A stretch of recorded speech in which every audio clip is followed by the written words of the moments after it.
Hi, everybody. It's Jane Johnston with the BriarHillGroup at REMAX Comox, and I'm taking charge of this meeting. Everyone's so excited to see each other that they're chit-chatting away. Anyway, so we're going to do a cross-country market update for real estate in Victoria, the Lower Mainland, up on Vancouver Island. Carol Bass is from Toronto and Stephen Lau is from Edmonton. How about you guys introduce yourselves?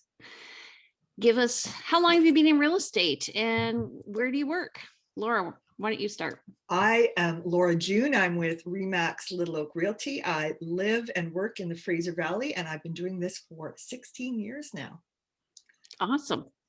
Carol. Carol Bass, and I've been in real estate now. I'll be 32 years in September, and I work the greater Toronto area. I think we just discussed that, but I'm able to look after my clients pretty well across, and because a lot of the people are relocation, so they come from everywhere, and I find them a place. So awesome. Okay, John. I am John Sheehan from REMAX Ocean Pacific up in the Comox Valley.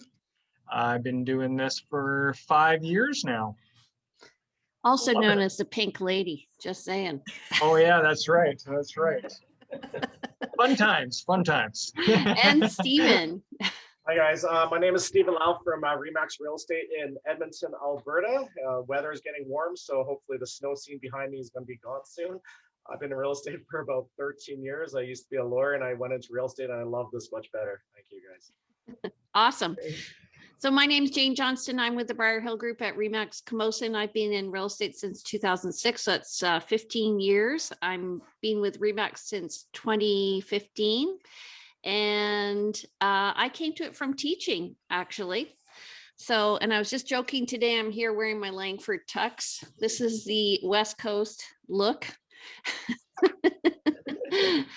So how's it going? I got a new listing today and my phone is ringing off the hook. How are you guys doing? Why don't we start with Carol, actually, since Carol has to leave a little bit early. okay, thank you. It's the Toronto market. I mean, we know that our residential and multiple offers are still happening. They have softened a little. We've noticed in the last few weeks, whether it's the public are fed up and just said enough is enough, because it's taking 3 and 4 offers to get a place for the people. And also, I mean, I've had to even resort to bully offering just because my people are getting frustrated. And but CMHC is warning that a lot of these deals are falling apart because of the financing, because they're going in with no conditions. And I mean, relatively, I guess, residential, we're up 52.5% from Price wise or volume? This is our residential, our listings and our stats on our market. Yeah, so we're up 52.5. And overall, like for the whole GTA, not just an area. Like the average price is up 52. Yes, well, the average price went from 142 to 1,045,488. So that's up 14.9% just in comparing the whole like residential. But if they're looking at the whole, like including condos and everything, townhouses, etc. And listing wise, the new listings have increased to 15,000 from 10,000 last February, which is up 42.6. But they're saying that the percent sales to the new listing ratio is only 3%. So it's I know with the condos, we're looking at the average sale price went from in 2019 was 616. And in 2020 is 610, which is minus 11%. So there was a lot of condo sales coming on, and they were having to stay on the market a lot longer because there was only, the sales was 53% compared to 84% the year before. So this is interesting to me. So we got flooded, and even our rental, even the condo rental, was down. So a lot of these people there was a huge splurge of people putting their listings on at the end of 2020 because I guess they had to get rid of them or whatever, and because the rentals rates are down. Like the rental rate price was in the fourth quarter. So we're down by minus 16.5%. Wow. Yeah. So I know that we kind of had seen, but now people are moving. I think when people are being outpriced, and I was just mentioning to Laura that I was doing a lot with new construction because people were saying, well, let's go and look at some new properties. But then they were running into the COVID issue of the trades not being able to be on time for their closing. And I just had a guy from Ottawa that I told him he better find something to rent for 6 months because it's not going to be ready. And so that's, I think, an issue for a lot of the people is that they're looking at where else can we purchase if we still want a house. And some are coming back to the condos because even Stephen, for our client that I'm looking for you, I mean, he's not doing anything till the summer, but he's realizing that the prices are going up as well from what he thought. So, but that's our market here. So I find it interesting your volume of listings is going up because here we're still low. Are you guys still low, Laura, June? Oh, we are so painfully low. And even though I know that is picking up quickly as they're listed, we're seeing offers slow down a bit. Instead of getting 20 offers on your listing, now maybe we're getting 5, but that still means it's selling in multiple offers very quickly gone. Yeah, there's no way to hold on to any listing for any period of time. It's listed, it's gone. So although volume is picking up, just number of sales is picking up because there's just more inventory, but demand is still high. So our total number of listings here is 13,000 and 1,300, and we have 13 or 1,400 realtors. Right. Right. Right. Yeah. Normally it's twice that. Ours is the same. Like we have, I know, in the Fraser Valley specifically, that there are more realtors than there are properties to just. Quite competitive. How about you, John? What's going on there? Yeah, I think we're pretty much the same as what's going on in Surrey, Laura. I think for the last 2 months, we've been seeing quite a few multiple offers. Actually, last month was 40% of all our sales went into multiples. And then the other, I think it's another about 35% went at asking price. This week, we're starting to see a shift because what you were saying, Laura, is last month we were seeing 10 people competing against a property. This week, we're only seeing maybe 3 or 4 people. Again, still going into multiples, driving the prices up. But I think we're seeing a bit of buyer fatigue. I know one agent who's written 11 offers for their clients and they keep losing. So I think they're giving up a bit, but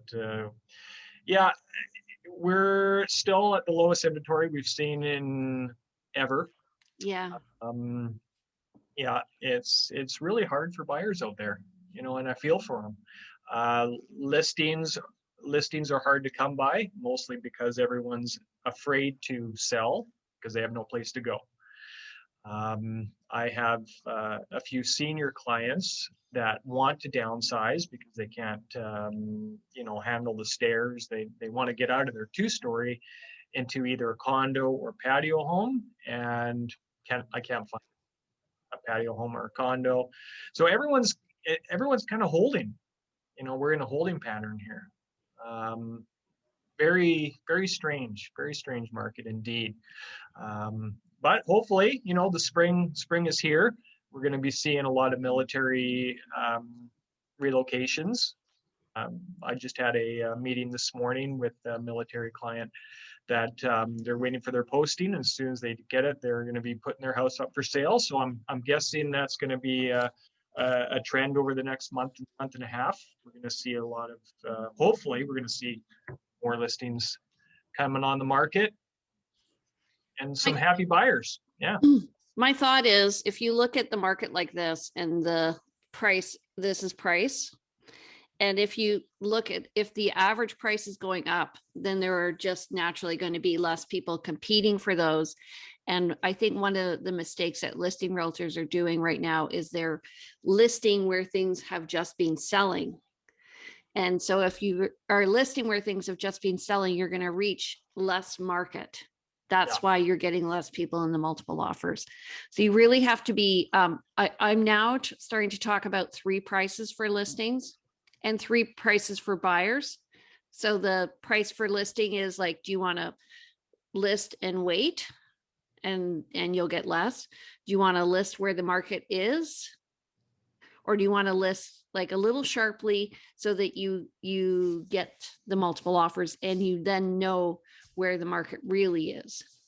I know, but are you oh, sorry, Jane, I was just going to mention, are you finding, I mean, some of these agents are listing, I mean, I know we got 50,000, but some of them are listing at 750 and expecting 1.088 is what this one sold for. So when I'm sending out listings to clients, they're going, well, what really is the price, Carol? Because we're qualified for 900 or 950. And we're thinking by looking at something a few 100,000 less, maybe we're okay, but they're end up being going away. They're not pricing realistically right now. I mean, we don't really do that here. They do. I find in Victoria. Yeah. How about you, Stephen? Are you finding that? I'm finding crazy amounts of multiple offers in the last 2 months, which incidentally, thankfully for me, the busiest of my entire career. Almost, I'd say 70% of all my offers representing buyers or sellers are going into multiple offers. The velocity of the market movement is something I've never seen in my 13 years. This is reminiscent of the pre-2007 run-up in real estate across North America, but this is unprecedented. I'll just share you a statistic from our real estate board. It said total residential sales in February 2021 increased 52.1% compared to 1 year ago. 52.1%, and increased 36.8% just from January. That's incredible, like 36.8. So just like, it's just going crazy. And the days on market is dropping substantially as well. Like, I think it's going like 20 days less. We used to have listings, like 50, 60, 70 days on market, and it's going in just barely over a month. And that's all listings, right? Well, I have to say, yeah. Yay! Yay. Yeah. And I'll just say one thing, in multiple offers, I think, Jane, you've shared this tactic before, and I find a good way to deal with multiple offers is you tell the buyers, okay, in my professional experience, this is the likelihood, the percentage I think you'll get it at this price. And then you keep increasing it. And so they might feel a little bit of remorse if they don't push high enough. So I literally just, in Alberta, we can represent both buyers and sellers. First day on market, I got a client from out of town saying, if we wait till tomorrow, there's 10 more showings and a 100% chance of multiple offers. We just incidentally didn't get an offer on the very first day, although there's 10 showings. We were priced a little bit on the high side, and my client really wanted this house because it was close to the future LRT. So he was a little less price sensitive than the average buyer, and he's also from out of town. But we basically gave $24,000 over list price and got it done unconditional. Like in Alberta, we almost never had unconditional offers in my 13-year career. It happened maybe pre-2007, but it's starting to feel more like what you guys experience on the West Coast and in Toronto, like unconditional offers and trying to make up your mind fast. So I'll tell a client you have a 25% chance of getting it at close to list. 10,000 over, I'll give you 40%, 20,000, I'll give you 60%. And at what threshold do you say, okay, and so don't blame me, this is the threshold. So even at, 20,000 over, you could say this is a 70% chance, but there is that one desperate person who will just slam down a number that you can't fight against. So at what point you say, you know what, we'll keep looking. If you overpay, I think we can find something else. But you tell them how likely is that something else going to pop up. If it's a really rare house that isn't likely to be seen again, then you'll say, you know what, you found your wife, you knew she was the one, you just got to put everything in at the table. There is no second guessing. So you have to appeal to their emotional side and give them that percentage and let them eat their own regret if you lose. That's my tactic. I find also that the relationship between the two realtors is important. Laura June. Oh, agreed, 100%. You know, that, you know, how you come in with your offer is sometimes as important as what is actually in that offer. Statistically, you know, I didn't prepare anything because it's crazy. My office has branches, Burnaby, Surrey, Fort Langley, you know, Abbotsford, and I follow the stats in all of the offices, and it's so unprecedented and drilled down right to different neighborhoods. And like you, Jane, I think that right now when it comes to pricing, who knows, you can price something, think it's priced well. I know of a townhouse here in Langley that was priced well at 820,000, went on the market. It's an older person's complex, so you know there's no first time people who are bidding on it. It's all, you know, older downsizers were bidding on it. It went from $1,320,000. There is no rhyme or reason for that. You can't explain that. There's, you know, it just rolls into the statistics now, along with everything else. A property in Coquitlam, if it comes on at, you know, $1,600,000, we may see it land between $1,700,000, $1,800,000, $1,900,000. We don't know. So that three-tiered pricing that you're discussing, I'm almost saying to people, well, you know, you want a price, but tell me, let's discuss strategy first, because before I can help you nail down a price, let's nail down your strategy. Do you want to, you know, wait a little bit? Do you want to cool it off, or do you want to be gone in hours? And their price is different, right? So it's very drilled down, very specific. Well, here in Victoria, the condo market, like you were saying, Carol, last year, it was a bit flooded and we were a bit slow. And so people were pricing based on where they were last year. And now I'm finding the condo market's picking up to where it's getting a little bit faster. So a listing I had last year that I wasn't getting any showings on, now because the inventory is lower, we're starting to get more activity. And the condo market, 290 units sold, up 34% compared from last month. So that's February from January, and up 65% from last year, because the condo market, as soon as COVID hit, people started listing condos because a lot of them were rentals in Victoria. And so we had way too much inventory, but the average price has come up from, it's at 542, and that's up from 490 496 in 2020. So that's a huge jump. I'm just finding like up 10%. So the condo market is hotter now. The housing market, I think we are just very low inventory. And so what are you doing to give your clients an advantage on the buying side, Carol? I'm actually nice little friendly picture of the couple together. I've asked them for anything if they've got the kids, the dog, anybody that they want to put in the picture. And I put a little, and some of them have even written a little personal note, and I put that right in with my listing. And because if I'm having to send it by email, I'm not there to really do anything. So I've, you know, done a nice, I even asked the agent, please print this in color, you know, so that they can see. But a couple of them have said to me afterwards, so that's why we got it. They said, you know, that there's always the personality of the people that, oh, they're such a nice young couple that maybe I don't know, it just makes it more personal. And I think that's helped me. So I agree with you. That's totally what we did for all the multiple offers. When representing the buyer, definitely have them record a short video, and then I attach the video to the offer. That's even better, video. Yeah, Like it's a just be video. putting a picture. Getting video. Yeah. Oh, fabulous. Yeah. Okay. What about you, Laura? Yeah, same. You know what? If it has to be personal, there's, you know, we win often, not necessarily, it's not always on price. And although there are, of course, situations where it's very much a business transaction and it is all about price, we hear it and see it all the time where it's about, oh, you know, the couple saw the pictures of the young pregnant, you know, wife and thought, oh, they're going to raise babies in my home and I'd rather them get it. Then that happens more than people realize. So it's a very good strategy. If you're in the US, you're not allowed to do this. Really? No, because of fair market housing, they can't choose based on your color, your gender, your age, anything. Wow. Okay, so I did not know that. I did not know that you couldn't do couldn't present a nice letter.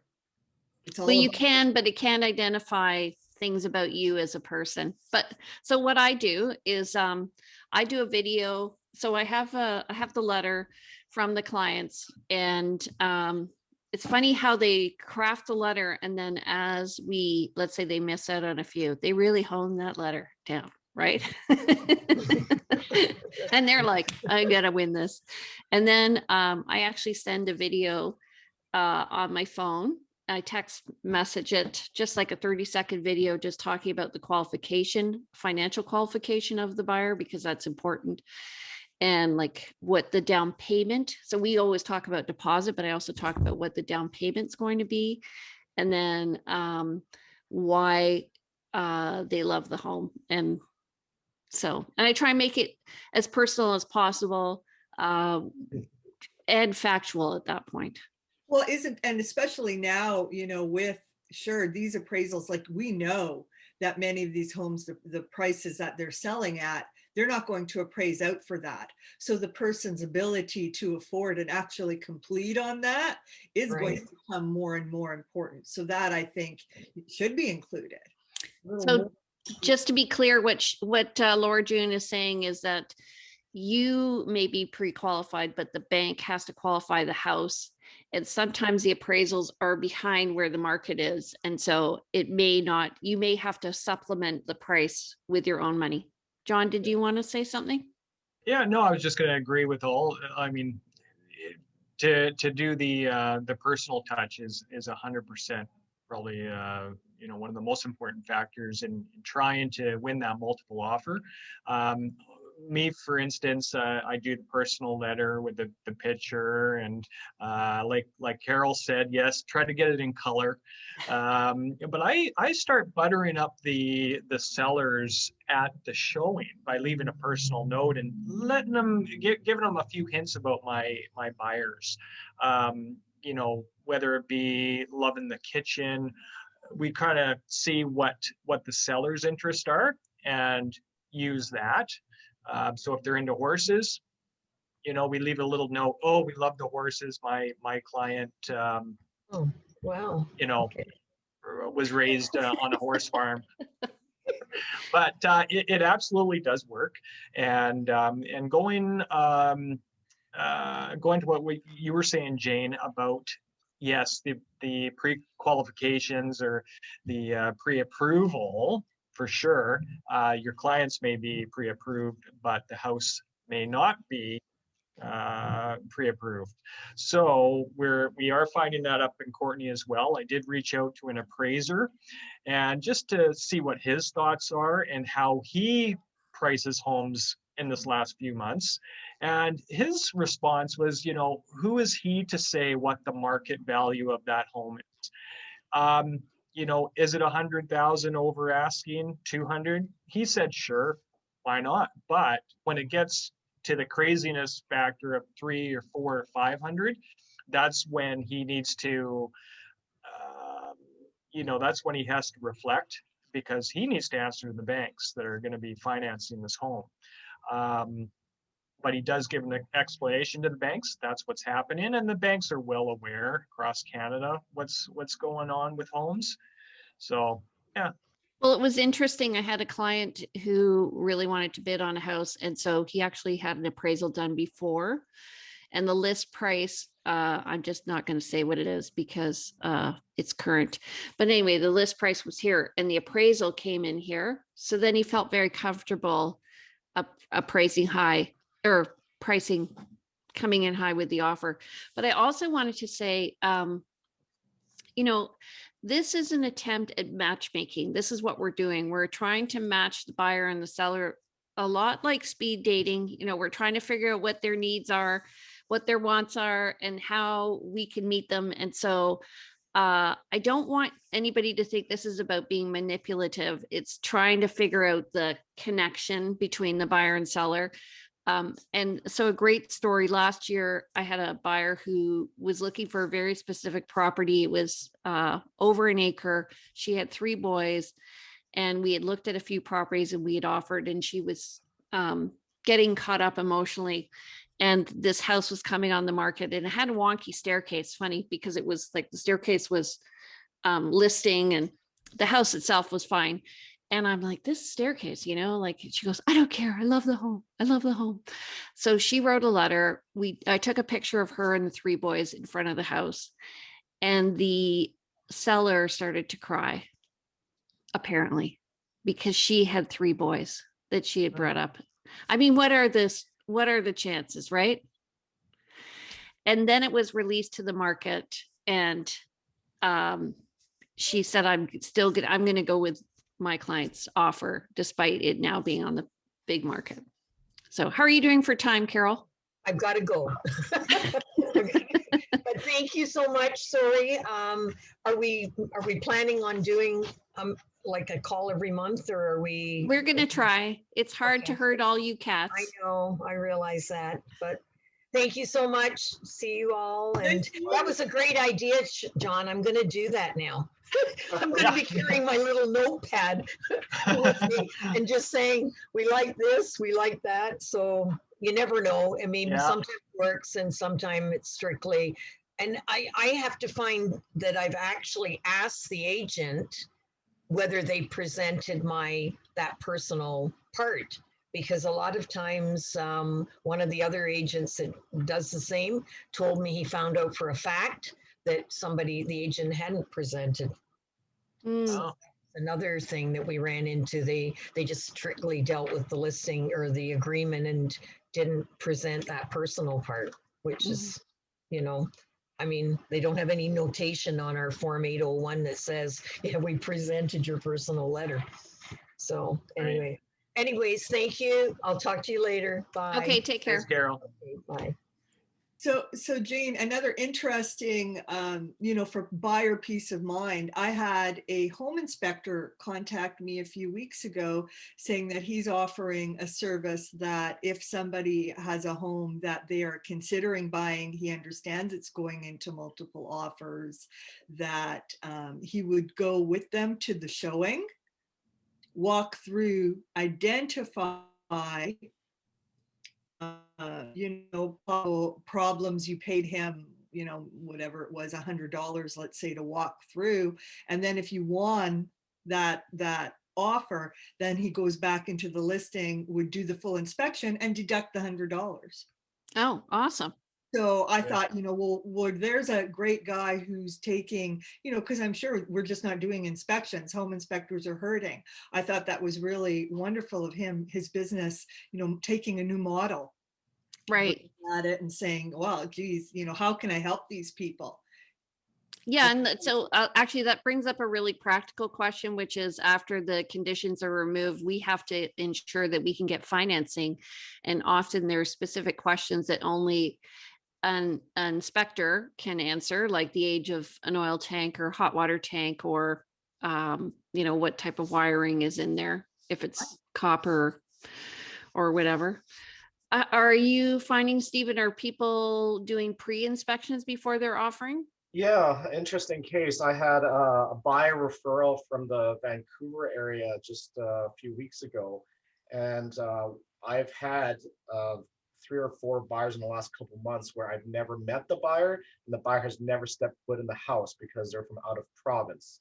So what we did is, knowing that there was a multiple offer, I got consent of the sellers to do a home inspection prior to an unconditional offer.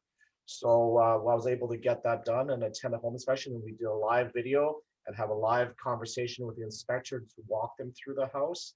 So that helps. So to make your client more comfortable, if you can squeeze in a home inspection, but put in the unconditional offer, that puts everyone at peace. But you know, things are happening very fast, and we have to do every tactic we can to protect the clients. But sometimes they just have to understand if something's wrong, they may have to deal with it later. Yep. Yeah, actually, that happens here a lot. And depending on the area, there may be like 4 or 5 pre-inspections happening, and they're it's a way of going unconditional and being satisfied with the property. One of my buyers, though, had trouble just going unconditional because of financing. So we were working with the financing clause to change it from subject to financing to more subject to an appraisal coming in at or above the asking price. So, which is usually takes 2 days as opposed to 7. Anyway, it's been an interesting year, and I think what it's taught us is we all have to adapt, right? Agreed. And be flexible. This whole video thing is critical. We're not even meeting in person anymore, and without these tools and without the agents using video to help out of town buyers, so we couldn't get anything done. Yeah, exactly. Okay, so what are your predictions going forward for the remainder of, we're heading into our spring market. Laura Well, June? you know, you can see I'm wiping my eyes. We're in spring market. I'm crying. The allergies are out. We're here, right?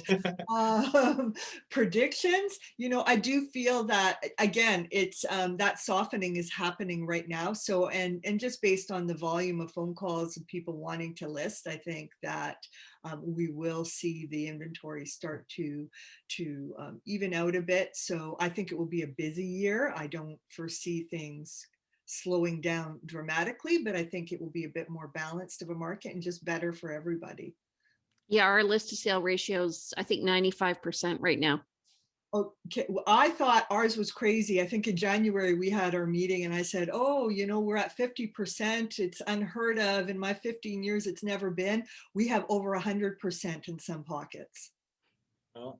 140% sales ratio. Yeah. And so, I mean, if it gets back to 50, I'll be happy. So what Laura June is saying is that if 100 properties are listed and 140 are selling, that's when your inventory really starts to decline. Okay, John, what's your prediction? Yeah, I think over the next few months we're going to see it's going to resume. It's going to be a seller's market, I'm sure, still for the next few months. But I'm thinking, like right now, we're sitting on less than a month of inventory. And again, it's been the lowest for many, many years. But when we're going to start seeing some people listing, the demand will still be high. But again, with the buyer fatigue that's happening now, we're seeing less multiple offers. I think it's going to be more towards the balanced market towards the summer. I'm hoping anyways, you know. Yeah. We can all hope, but yeah, we just need more listings, you know. So in a balanced market, if you were to look at 10 homes, how many would be available? Like if you were to request viewings? In a balanced market? In a balanced market, I would say probably 7. Yeah. 7, 8, maybe. Yeah. Yeah. Yeah. The reason why I'm clarifying things is because I find people, we use a lot of jargon, and I've been called out on it recently. Okay. Yeah. Yeah. Thank you for clarifying. That's great, because we do want to reach as many people as we can here to help them to understand what's going on. So it's good that you clarify. Yeah. So Yeah. actually the list to sale ratio on is exactly about that. I think it's between 20 and 30%. So if you're going to look at 10 homes and or request showings and 7 to 8 are sold as are available, then it's a balanced market. Yeah. How about you, Stephen? What's your Prediction. I was just looking, interestingly, Alberta is not a place where if you were super rich, you would likely come to. You're more likely to be in the beautiful, warm West Coast. And so our real estate's more tied to the economy than other cities. So for example, oil prices, just giving an example, I just checked right now, yesterday's oil price for Texas West Intermediate crude is $64.60. Now, just comparing that to last year at this time, you think the oil prices were less than $20. In fact, on April 21st, the same measure was $10.11. And right now, a barrel is $64. So all the stuff that was halted is probably starting to resume. Interest rates are starting to go up. People who are on rate holds for the last few months are starting to feel the heat of having to buy. So we still have to work through those people. The economy, the vaccines are coming. I think the economy generally is recovering. The politics, we have a neighbor next door, but it's not good for Alberta because they shut down some of our key projects. But overall, I think it will continue to be a busy market this year. And because of COVID, I think people realize while interest rates are still relatively low historically, that they need more space now, better get cheap financing to get your bigger house now. So I think we're going to continue to have a pretty strong seller's market for the rest of the year. Awesome.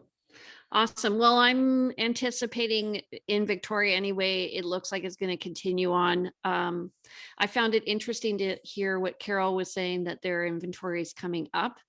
So I think if interest rates go up, we'll see a bit of a slowdown because it'll decrease the buying power of people. But also I think that I agree regarding buyer fatigue. I've had a few people say that, but I think it's also transient buyer fatigue, and they'll be back. Oh yeah, they'll be back. They'll be back. They'll be back. Okay, well, awesome. That was a great discussion today. Less sort of techie than it normally is. What did you guys think? Yeah, Yeah, same. great. Always a great conversation, but it's really interesting, you know, especially when John comes on the calls. I find what happens specifically in Surrey and Comox, they almost mirror each other exactly. It's really interesting.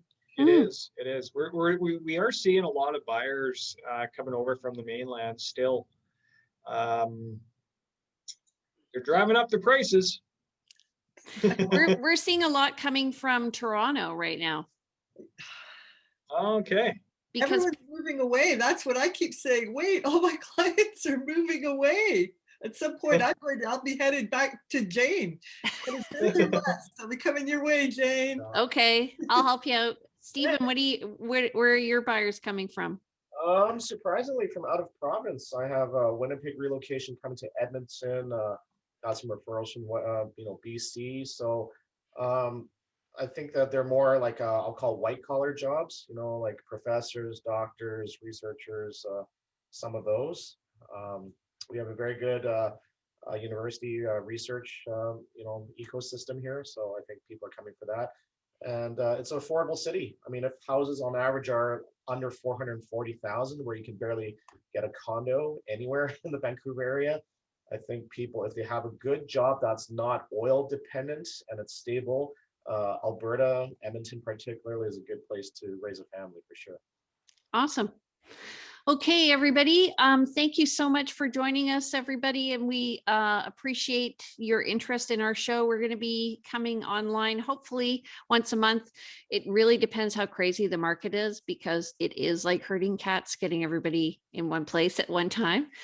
But yeah, we'd love to hear from you. If you have any questions about what's going on, please check out our Facebook page, which is Cross Country Market Update. And these guys, just remember, if you do a local update, you're welcome to share it to that page as well.